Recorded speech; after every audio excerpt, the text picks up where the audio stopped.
World charity mission നയിക്കുന്ന ഭാരത് യാത്രയുടെ അടുത്ത എപ്പിസോഡിലേക്ക് ഏവർക്കും സ്വാഗതം.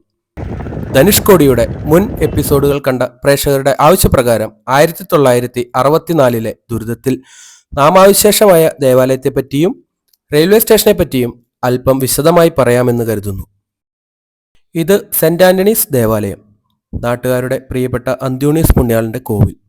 ഒരു കാലത്ത് അനേകരുടെ ദുഃഖങ്ങൾക്കും ദുരിതങ്ങൾക്കും ഒരു അഭയസ്ഥാനമായി നിലകൊണ്ട ഒരു ആശാകേന്ദ്രം. ഈ ദേവാലയത്തെപ്പറ്റി പുരോഹിതനായ എൽദോസ് പുളിഞ്ചോടിന്റെ വാക്കുകൾ നമുക്ക് കാതോർക്കാം. നമസ്കാരം. നമ്മൾ ധനുഷ്കോടിയിൽ നിന്ന് ആരംഭിച്ച് ഇപ്പോൾ അന്തോണീസ് പുണ്യാളന്റെ പള്ളിയുടെ മുമ്പിൽ എത്തിയിരിക്കുകയാണ്. ഇതും അന്നത്തെ ദുരന്തത്തിൽപ്പെട്ട ഒരു അനുഭവമായിരുന്നു. അതിനെപ്പറ്റി കൂടുതൽ എന്തെങ്കിലും? ഇതൊരു ചരിത്രം ഉറങ്ങുന്നതായിരിക്കുന്ന ഒരു ദൈവാലയ അങ്കണത്തിലാണ് നമ്മൾ ഇപ്പോൾ വന്ന് ചേർന്നിരിക്കുന്നത്. ആയിരക്കണക്കിന് ആളുകൾ ഒരു കാലത്ത് ഇവിടെ വന്ന് പ്രാർത്ഥിക്കുകയും അന്തോണിയോസ് പുണ്യവാളുടെ നാമത്തിലുള്ളതായിരിക്കുന്ന ഈ ദൈവാലയം പ്രകൃതി ദുരന്തത്തിൻ്റെ ഒരു നേർക്കാഴ്ചയായി ഇന്ന് നമ്മുടെ മുമ്പിൽ നിൽക്കുകയാണ്. അന്ന് പ്രകൃതി സംഹാരതാണ്ഡമാടി ഈ പ്രദേശത്തുള്ള എല്ലാ ഭവനങ്ങളെയും സ്ഥാപനങ്ങളെയും വ്യവസായ സ്ഥാപനങ്ങളെല്ലാം തുടച്ചു നീക്കിയപ്പോഴും ചരിത്രത്തിൻ്റെ ഒരു ശേഷിപ്പായിട്ടാണ് ഇന്ന് കാണുന്നതായിരിക്കുന്ന ഈ ദൈവാലയവും ഇതിൽ നശിക്കപ്പെട്ടു പോകാതിരിക്കുന്ന ഒരു ആൾത്താരയും അതിനുള്ളിലുള്ളതായ ബലിപീഠവും. തീർച്ചയായും ഒരു ദൈവത്തിൻ്റെ കയ്യൊപ്പ് ഈ സ്ഥലത്ത് ഉള്ളതുകൊണ്ട് ഇന്നും ഒരു ചരിത്ര സ്മാരകമായി നിൽക്കുമ്പോൾ നമ്മൾ കണ്ട നേർക്കാഴ്ചയിൽ ഇവിടുത്തെ ജനം നമ്മളോട് പങ്കുവെച്ചതായ കാര്യങ്ങൾ, കഷ്ടതയും വേദനകളും, ഇന്ന് കാണുന്ന ഈ ഒരു ശ്മശാന ഭൂമി അല്ലായിരുന്നു ഈ കാണുന്ന ധനുഷ്കോടി ഒരു കാലഘട്ടത്തിൽ. ശ്രീലങ്കയിലേക്കുള്ളതായിരിക്കുന്ന വ്യാപാര സമുച്ചയങ്ങളും അതിനോട് ബന്ധപ്പെട്ടുള്ളതായ പാമ്പൻ പാലങ്ങളും അതിനോടനുബന്ധിച്ചുള്ള റെയിൽ ഗതാഗതങ്ങളും ഇവിടെ നിന്ന് ബ്രിട്ടീഷ് ഗവൺമെന്റിന്റെയും എല്ലാമായതോടെ ശ്രീലങ്കയിൽ നിന്ന് തൊഴിലാളികൾ വരികയും പോവുകയും ഒക്കെ ചെയ്യുമ്പോഴും ഇവിടെ എന്നും അണയാനാളമായി ദൈവാലയം നിന്നിരുന്നതാണ്. ഇന്നൊരു ചരിത്രത്തിന്റെ സ്മാരകമായും ഇന്നും നിലനിൽക്കുന്നു. നമുക്ക് ഈ ചരിത്ര സ്മരണകൾ മുമ്പിൽ പ്രണാമം ചെയ്യാം. വാങ്ങിപ്പോയ അനേകരുടെ ആത്മാക്കൾ അതിനോട് ബന്ധപ്പെട്ട് പ്രാർത്ഥിച്ചവരുമൊക്കെ ശവകുടീരങ്ങളൊക്കെ സ്ഥിതി ചെയ്തൊരു സ്ഥലമായിരുന്നു. എല്ലാം കാലീവനുക്കൾ മറയപ്പെട്ടു പോയിട്ടുണ്ട്. തീർച്ചയായും ഇന്നും ഒരു ചരിത്ര സ്മാരകമായി നിൽക്കുമ്പോൾ ഈ ബലിപീഠവും ഇതിനെ നിലർത്തിയ ദൈവത്തെയും നമുക്ക് സ്മരിക്കാം. അനേകർ ഇവിടെ വന്ന് ഇത് കണ്ട് ദർശിച്ച് കടന്നു പോവുകയാണ്.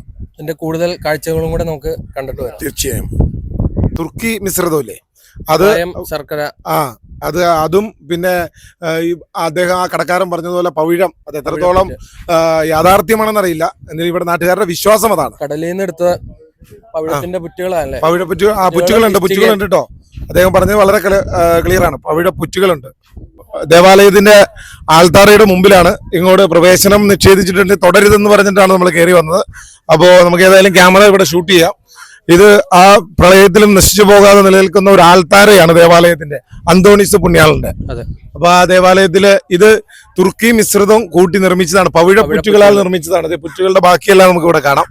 അപ്പോ ഇനി നമുക്ക് ബാക്കിത്തെ ഇവിടുത്തെ കാഴ്ചകൾ കാണാം. ഇവിടെ ആൾക്കാരൊക്കെ നോക്കുന്നുണ്ട്, കാരണം ആൾക്കാർ അധികം പേര് അകത്തേക്ക് കയറിയിട്ടില്ല. അപ്പൊ അതുകൊണ്ട് നമുക്ക് എത്രയും പെട്ടെന്ന് തീർച്ചയായിട്ടും ഇതൊരു അനേകരുടെ ഈ ബലി ആൾത്താരയിൽ ഒരു കാലഘട്ടത്തിന്റെ കണ്ണുനീരുകളും വേദനകളും എല്ലാം പങ്കുവെക്കപ്പെട്ട ഒരു സ്ഥലമായിരുന്നു ഈ ബലിപീഠം. തീർച്ചയായും അനേകർ അവരുടെ സങ്കേതമായി, പ്രാർത്ഥനയായി, അവർ ആരാധന അർപ്പിച്ച ഒരു സ്ഥലം കൂടിയായത്. അതുകൊണ്ടൊരു ചരിത്രത്തിന്റെ സ്മാരകമായി ഈ ബലിപീഠം നമുക്ക് കാണുവാനായിട്ട് കഴിയും. ചരിത്രത്തിൽ നോക്കിയിട്ടുണ്ടെങ്കിൽ ബലിപീഠങ്ങൾ സ്ഥാപിതമായ സ്ഥലങ്ങൾ എല്ലായിടത്തും സംരക്ഷിക്കപ്പെട്ടിട്ടുണ്ട്. ഇവിടെയും നമുക്കൊരു ചരിത്ര സ്മാരകമായി ഈ ബലിപീഠം സംരക്ഷിക്കപ്പെട്ടിരിക്കുകയാണ്. അപ്പോൾ ഇവിടെ ഈ കാലങ്ങൾക്ക് മുമ്പ് ദേവാലയം ഉണ്ടായിരുന്നു, അതുപോലെ അമ്പലങ്ങളുണ്ട്, ആരാധനാലയങ്ങൾ ഒരുപാട് എല്ലാ മതസ്ഥരുടെയും ഉണ്ടായിരുന്നു. അതെല്ലാം പലതും സംരക്ഷിക്കപ്പെട്ടിട്ടുണ്ട്. ചിലതെല്ലാം ഇങ്ങനെ എന്താ പറയുക, ഒരു സ്മാരകമായി നിലനിൽക്കുകയാണ്. കുറേ നാശങ്ങൾ സംഭവിച്ചെങ്കിലും അതിന്റെ പ്രധാനപ്പെട്ട ഭാഗങ്ങളെല്ലാം ഇങ്ങനെ എന്തോ ദൈവത്തിന്റെ ഒരു അദൃശ്യ കയ്യൊപ്പ് പോലെ നിലകൊള്ളുന്നുണ്ട്. അപ്പോൾ നമുക്കിനി ബാക്കി കാര്യങ്ങളും ഒക്കെ വ്യക്തമായി കാണാം. ഓക്കെ.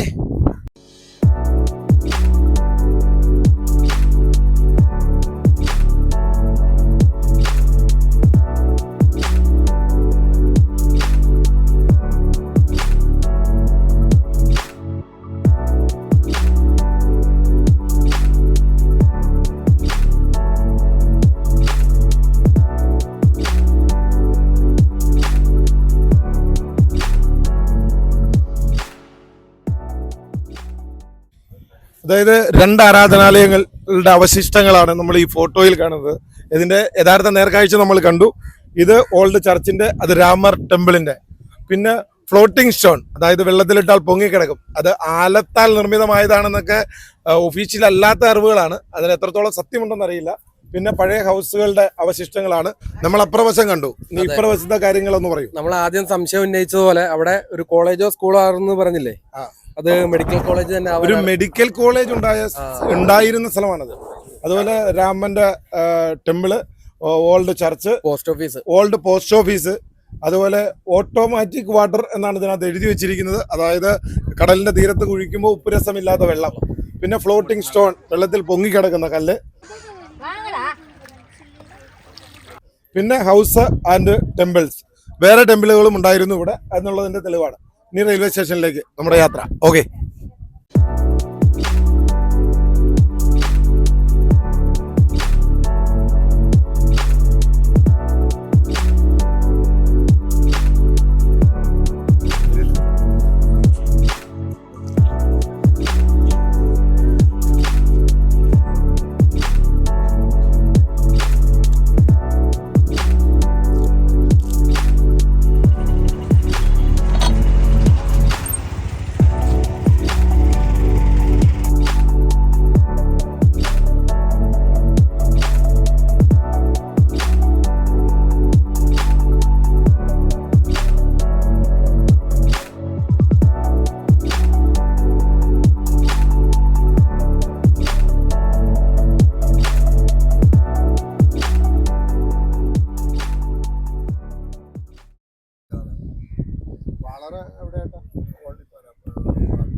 നമ്മളൊരു ഹായ്, വേർ യു ഫ്രം?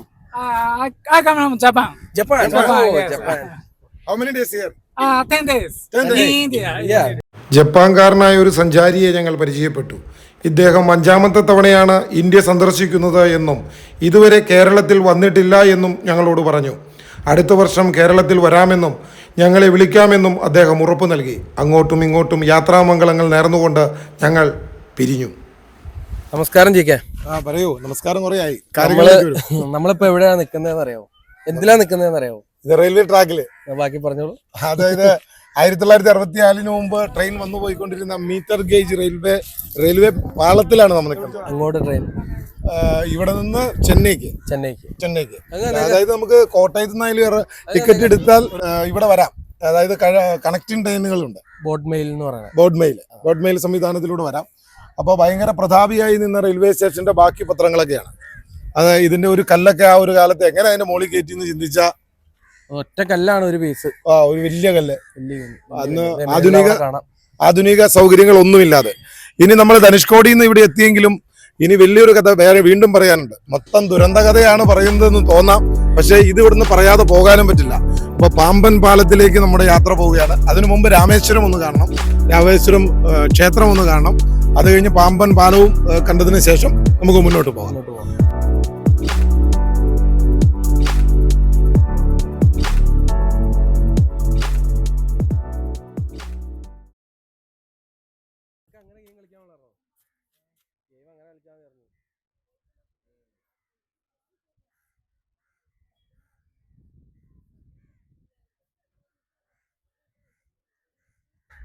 ഡോണെ, ചെറുപ്പത്തിലെ ഒരു പാട്ട് പഠിച്ചത് ഓർമ്മയുണ്ടോ?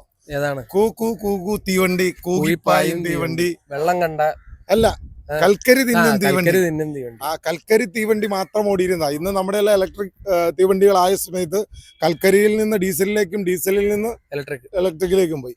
പക്ഷെ ഇത് കൽക്കരി മാത്രം നിന്ന് ഓടിക്കൊണ്ടിരുന്ന തീവണ്ടിയുടെ ഒരു ഓർമ്മയാണ്. അത് മറക്കാനാകാത്ത ഒരു ഓർമ്മ, മലയാളികൾ അറിഞ്ഞിരിക്കേണ്ട ഒരു ചരിത്രത്തിന്റെ ഓർമ്മ. അപ്പോൾ നമുക്ക് ഇനി രാമേശ്വരം ക്ഷേത്രം ആൻഡ് പാമ്പൻ പാലം തുടരാം. ഡോണെ, പ്രളയത്തിൽ മുഴുവൻ നശിച്ചു പോയെങ്കിലും ഇവിടെ താൽക്കാലിക ഷെഡുകൾ വന്നിട്ടുണ്ട്. അതുപോലെ ഇവിടെ രാജ അമ്മൻ കോവിൽ പ്രളയത്തിന് നശിച്ചു പോയെങ്കിലും വീണ്ടും അവരത് ഇത് ചെയ്തു. റെയിൽവേ സ്റ്റേഷന്റെ അടുത്ത്. അപ്പൊ ഇവിടെ നമ്മുടെ വെള്ളത്തിലിട്ടാൽ പൊങ്ങിക്കിടക്കുന്ന കല്ല് അത് അവിടെ ഉണ്ട്. അപ്പൊ നമുക്ക് മുന്നോട്ട് പോകാം. ധനുഷ്കോടിയിലെ ദുരന്തമുഖത്ത് നിന്ന് മടങ്ങുമ്പോൾ വായിച്ചെറിഞ്ഞ അറിവുകൾക്കപ്പുറം എത്രയോ ഭയാനകമായിരുന്നു ആ ദുരന്തങ്ങൾ എന്ന തിരിച്ചറിവ് ഞങ്ങളുടെ ചർച്ചയെ തന്നെ മറ്റൊരു രീതിയിലേക്ക് വഴിതിരിച്ചു വിട്ടു. ഏതു മതവിശ്വാസമനുസരിച്ചായാലും പല പേരുകളിൽ അറിയപ്പെടുന്ന സർവശക്തനായ ദൈവം ഈ മഹാദുരന്തത്തിൽ നിന്നും എന്തുകൊണ്ട് തനിക്ക് വേണ്ടി മനുഷ്യൻ നിർമ്മിച്ച ദേവാലയം പോലും സംരക്ഷിച്ചില്ല എന്ന ഞങ്ങളുടെ ചോദ്യത്തിന് വേൾഡ് ചാരിറ്റി മിഷൻ ഡയറക്ടറും ഞങ്ങളുടെ സഹയാത്രികനുമായ സാബു പീറ്റർ പറഞ്ഞ മറുപടി ഞങ്ങൾ എല്ലാവരെയും വളരെയധികം സ്വാധീനിച്ചു. മനുഷ്യൻ്റെ നന്മയ്ക്കായി രൂപം കൊണ്ട മതങ്ങൾ, സ്നേഹിക്കാൻ പഠിപ്പിച്ച മതങ്ങൾ ചിലരുടെ സ്വാർത്ഥ താല്പര്യങ്ങൾക്ക് അടിമപ്പെട്ടിരിക്കുന്നു. വിവരവും വിദ്യാഭ്യാസവും മനുഷ്യരിൽ വർദ്ധിച്ചു വരുന്ന ഈ ആധുനിക യുഗത്തിൽ ശാസ്ത്ര സാങ്കേതിക മേഖലകളിൽ മനുഷ്യൻ ഏറെ ദൂരം പുതിയ കണ്ടുപിടുത്തങ്ങളുമായി മുന്നോട്ട് പോകുമ്പോഴും ജാതിയുടെയും മതത്തിൻ്റെയും പേരിൽ മനുഷ്യൻ തമ്മിലടിക്കുന്നു. ആൾ ദൈവങ്ങളും അനാചാരങ്ങളും ഭൂമിയിൽ പെരുകി മനുഷ്യൻ ദൈവത്തെ കച്ചവട ചരക്കാക്കി മാറ്റിയിരിക്കുന്നു. ആൾ ദൈവങ്ങളും ആത്മീയ കച്ചവടക്കാരും ദൈവത്തിൻ്റെ പേരിൽ കോടികൾ സമ്പാദിച്ചു കൂട്ടുന്നു. സംസ്കാര ചടങ്ങുകളെക്കുറിച്ചുള്ള തർക്കങ്ങൾ, മൃതശരീരങ്ങൾ പോലും തെരുവുകളിൽ വേട്ടയാടപ്പെടുന്നു. സ്നേഹമെന്ന വാക്കേ ഭൂമുഖത്ത് നിന്നും തുടച്ചു നീക്കപ്പെട്ടിരിക്കുന്നു എന്ന് തോന്നുന്നു. പിന്നെ എങ്ങനെ ദൈവം മനുഷ്യനെയും മനുഷ്യൻ നിർമ്മിച്ച ദേവാലയങ്ങളെയും സംരക്ഷിക്കും? ഒരു നെടുവീർപ്പോടെ സാബുച്ചേട്ടൻ തൻ്റെ വാക്കുകൾ അവസാനിപ്പിച്ചു. പിന്നെ വാഹനത്തിൽ കുറച്ചു നേരം എല്ലാവരും തന്നെ നിശബ്ദരായിരുന്നു. ഏതായാലും ധനുഷ്കോടിയിൽ നിന്നും ഞങ്ങൾ മടങ്ങുകയാണ്. ഇനി നമുക്ക് രാമേശ്വരത്തെ കാഴ്ചകൾ കാണാം. ധനുഷ്കോടിയിലെ വിശേഷങ്ങൾ ഇവിടെ അവസാനിപ്പിക്കുന്നു. ഈ യാത്രാ വിവരണം പരിഹരിക്കാൻ പോരായ്മകൾ ഏറെ ഉണ്ട് എന്നറിയാം. എങ്കിലും തുടക്കക്കാർക്കുള്ള ഒരു പ്രോത്സാഹനം എന്ന് കരുതി ഈ വീഡിയോ നിങ്ങൾ ലൈക്ക് ചെയ്യണം, ചാനൽ സബ്സ്ക്രൈബ് ചെയ്യണം. നിങ്ങളുടെ വിലപ്പെട്ട അഭിപ്രായങ്ങൾ കമൻ്റായി രേഖപ്പെടുത്താനും മറക്കരുത്. പുതിയ നോട്ടിഫിക്കേഷൻ നിങ്ങൾക്ക് ലഭിക്കാൻ ബെൽ ബട്ടൺ അമർത്തുവാനും മറക്കല്ലേ. അപ്പോൾ അടുത്ത വീഡിയോയിൽ പുതിയ വിശേഷങ്ങളുമായി വീണ്ടും കാണാമെന്ന ശുഭപ്രതീക്ഷയോടെ എല്ലാവർക്കും നന്ദി, നമസ്കാരം.